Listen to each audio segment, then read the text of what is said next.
Okay, we are going to do Romans 7 in the King James Version Bible.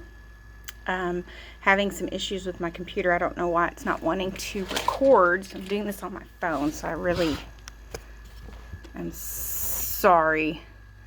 But it is what it is, and we got to do this. So, Romans 7. Know ye not, brethren, for I speak to them that know the law, how that the law hath dominion over man as long as he liveth. For the woman which hath an husband is bound by the law to her husband, so long as he liveth. But if the husband be dead, she is loosed from the law of her husband. So then, if while her husband liveth, she be married to another man, she shall be called an adulteress. But if her husband be dead, she is free from that law, so that she is no adulteress, though she be married to another man. So Paul makes the point that death ends all obligations and contracts. A wife is no longer bound to her husband if he dies because death has ended that contract. Now, I know that with divorce, there's some places in the Bible that talk about if, what's the, is godly reason the right word? I'm not really sure. Biblical reason that you can divorce if your husband's had an affair on you. If they are non-believers and they choose to leave. I've been through a divorce. My husband, he left me 10 days after I got baptized, after I got saved and baptized. I just viewed it as God removing him from my life because it was not going to be good. I know some would say because I have been remarried that now I'm adulterous, and I try not to get caught up in all that because I do truly believe that God removed him and released me of that contract.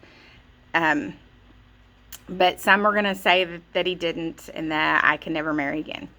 I don't know. I'm not going to worry too much about that kind of thing. I'm just going to serve the God I love and go from there. And if at some point he convicts me of it, then I'll deal with it then, I guess. All right, verse 4. Wherefore, my brethren, ye also are become dead to the law by the body of Christ, that ye should be married to another, even to him who is raised from the dead, that we should bring forth fruit unto God.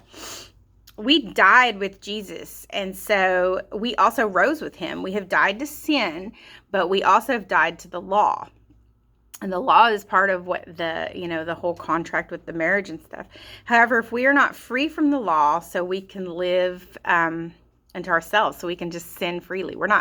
Jesus didn't die on the cross so that we could go do what we want. We are free so that we can be married to him, to Jesus, and so that we can bear fruit to God. Verse 5. For when we are in the flesh, the motions of sins, which were by the law, did work in our members to bring forth fruit unto death. But now we are delivered from the law, that being dead wherein we were held, that we should serve in newness of spirit, and not in the oldness of the letter. The law does not justify us. It does not make us right with God. The law is very difficult to be right in. The law does not sanctify us. It does not take us deeper with God. The law doesn't take us deeper with God at all. And it doesn't make us holy before him. The law doesn't do any of those things. And that's why, God knew that he needed to send Jesus to kind of patch that for us, to kind of fix it for us, because we couldn't get close to him. We couldn't go deeper with him. We couldn't be holy and righteous because of the law. Verse 7. What shall we say then? Is the law sin? God forbid. Nay, I had not known sin, but by the law. For I had not known lust, except the law had said, Thou shalt not covet. But sin, taking occasion by the commandment, wrought in me all manner of conspicuous. For without the law, sin was dead. The weakness of the law isn't in the law. It's in us. It's in our hearts. Our hearts are so wicked that our hearts can find the opportunity for all manner of evil. Desires from something good like the law of God. Our hearts are truly wicked inside.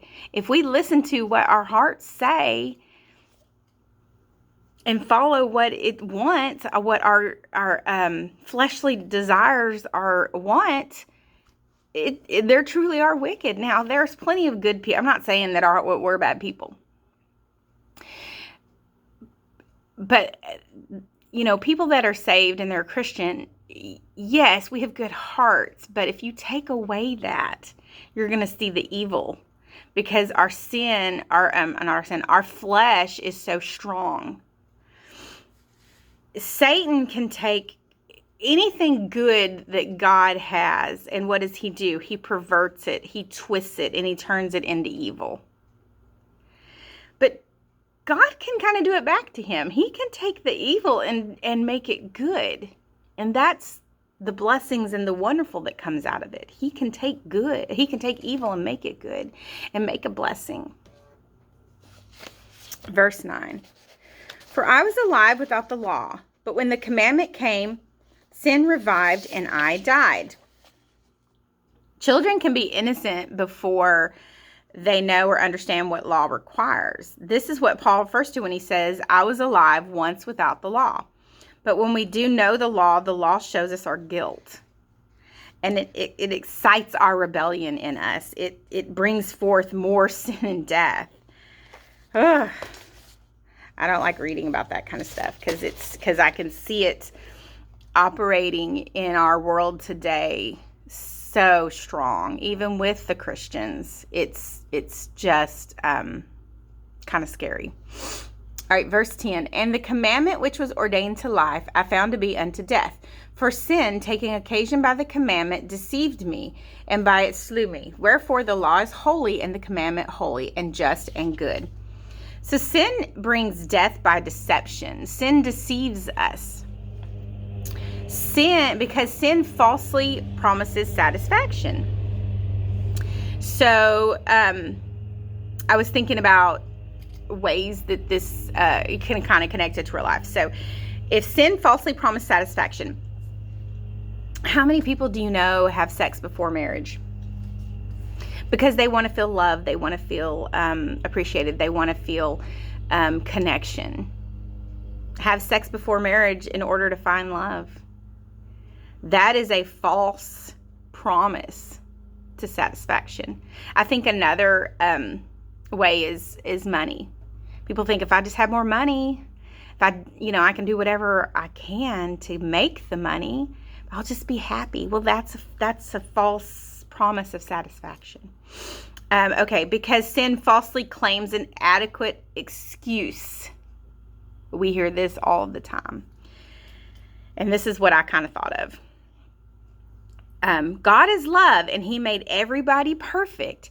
So he made people that are homosexual. And he loves them. So therefore, homosexuality is okay. Is that not an excuse to be homosexual? I know y'all have heard it. I know I hear it. I hear it from Christians.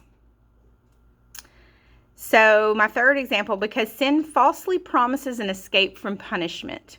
And I've heard this one too from Christians.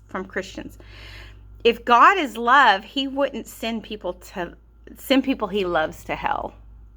He doesn't send anybody to hell. He doesn't want anybody to go there. We choose it by our disobedience, by our failing to accept his promises and accept Jesus as our bridge to him. But that is how it falsely shows that we can escape hell. It's because God loves us, we can escape hell. It's not how it works. All right, verse 13. Was then that which is good made death unto me? God forbid. But sin, that it might appear sin, working death in me by that which is good, that sin by the commandment might become exceedingly sinful. For we know that the law is spiritual, but I am carnal, sold under sin. The word carnal simply means of the flesh. Paul recognizes that a spiritual law cannot help a carnal man. Even though we are carnal, it doesn't mean that we are not Christian. Being aware of our carnality is evidence that God has done a work in us. And let's take that to, just to give you an example, go back to fornication. Now, if you're a Christian and you're not married, but you are fornicating, A best example is you stop. Your carnal desires are still there. You're still going to want to go do that because you might like the way it feels. You might like the love that it falsely gives you. But when you become a Christian, you are able to lay that down for God, and that shows the evidence that God is working in you. The carnality is still there. You still have those desires because we are fleshly beings, and those desires, they may never go away. God may lessen them for you, or you may be able to put them aside, but they're always going to be there. But the fact that you can lay them down and you can say, no, that's a sin, I'm not going to do that. That's the key. And that's where it shows that God is working in us and has done a work in us. Verse 15, for that which I do, I allow not. For what I would, that do I not. But what I hate, that do I. I was reading this and I was like, huh? If then I do that which I would not, I consent unto the law that it is good. For then it is no more I that do it, but sin that dwelleth in me. For I know that in me, that is, in my flesh, dwelleth do good thing, for to will is present with me. But how to perform that which is good, I find not. For the good that I would, I do not, but the evil which I would not, that I do. I'm going to do something real quick. I'm at work. I'm going to look up Romans. Give me just a second. Let's start reading when it started getting confusing with all the I would not and I would do and all that, because that to me is very confusing. So let's look it up in an easier version. Now this is where I say you should read different versions sometimes, but remember that King James Version is the only version that you can take back to the Strong's Concordance. And so sometimes I do read an easier version because I do get so confused. And but I have to remember that sometimes those versions aren't correct, and they can lead you astray. And I think Satan definitely did that, but sometimes our minds, my mind especially, we need to take it down and make it a little bit simpler. Let's see if I can find a simpler version. Sorry, that's the bell ringing. We don't have kids yet, but the bell rings all summer long. I don't know what the ESV version is, English Standard Version. Let's see if that makes it a little easier for us. All right. Maybe it does, maybe it doesn't. For I do not understand my own actions, for I do not do what I want, but I do the very thing I hate. Now, if I do what I do not want, I agree with the law that is good. For now it is no longer I who do it, but sin that dwells within me. For I know that nothing good dwells in me, but it is in my flesh. For I have the desire to do what is right, but not the ability to carry it out. For I do not do the good I want, but the evil I do not want is what I keep on doing. That makes more sense to me. I hope it makes more sense to you. Okay, so is Paul denying his responsibility as a sinner? Because that may be what somebody might ask. No, he recognizes that as he sins, he acts against his nature as a new man in Jesus. And I know that I've done that too. If I've sinned, and I do sin, I do feel bad and I do want to fix it and try not to do it again. And that's basically what he's saying here. A Christian must own up to a sin, yet realize that the impulse to sin does not come from who we really are in Jesus. Our impulses isn't there because of Jesus. Jesus makes us want to be holy and righteous. Satan's the one that wants to take us and make us want to sin and do the things that we know we shouldn't be doing. Verse 20. Now, if I do that I would not, it is no more I that do it, but sin that dwelleth in me. I find then a law that when I would do good, evil is present with me. For I delight in the law of God after the inward man. But I see another law in my members, warring against the law of my mind, and bringing me into captivity to the law of sin, which is in my members. Anyone who has tried to do good is aware of the struggle that evil is present in us. Especially if we just got saved. It's weird, it's strange, and we still have that pull to do evil. And as you become a Christian and you are growing and you understand, and it's definitely easier. And you know the difference in right and wrong a lot quicker. We never know how hard it is to stop sinning until we try. And I so agree with that. And I can take that back to fornication. If you are not married and you are out there dating, and that's part of your dating life, or if you have a serious boyfriend that you have sex with and he's not saved, how are you going to stop that? Something you've always done. You won't realize it, how hard it is to stop, until you try. Verse 24, O wretched man that I, who shall deliver me from the body of his death. Paul is desperate for deliverance here. He's crying out. He is overwhelmed with a sense of his own powerlessness and sinfulness. We must come to the same place of desperation that Paul was at in order to find victory. Your desire must go beyond a vague help to be better. You have to have, like Paul has, desperation. You must cry out against yourself and cry out to God with the same desperation Paul did. Simple as that. Is it? Is it that simple?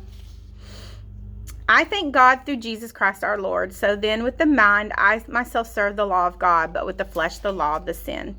So Paul sees Jesus standing between himself and God. He's getting the whole point of Jesus, how he came to bridge that gap for us. He understands that now, that we couldn't possibly reach God without Jesus. The law doesn't fill that gap. Only Jesus does. And he's getting that. He acknowledges the state of struggle, but thanks God for the victory in Jesus. I mean, we all struggle. We all need deliverance from the evil. We all need deliverance from the hold that Satan has on us. I don't care how long you've been a Christian. There's something in your life that has got a hold on you. How many lifelong Christians do you know that still suffer with depression or have committed suicide? That's not of God. Tell me they didn't need deliverance.